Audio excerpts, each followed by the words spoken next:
likes you. No one notices when you're in the room. You're a mistake. You're useless. You're not even green. You look rotten. Are you really even alive? I like you the way you are. Seeing you blossom makes me happy. You're making a difference in the world. You are beautiful. I brought them here to see the plant. I was like, a plant is getting bullied. Like, it's not normal.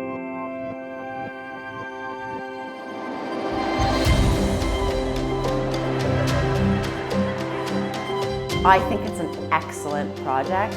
To have something tangible that they can actually physically be a part of is, I think, going to be very powerful.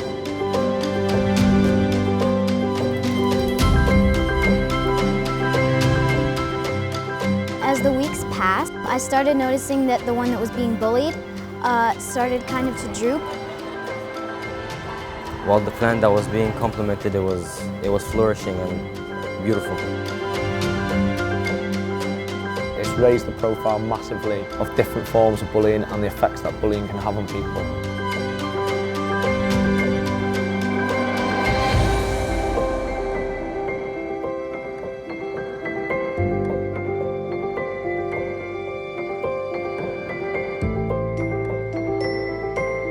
If it affects a plant, it can definitely affect other people.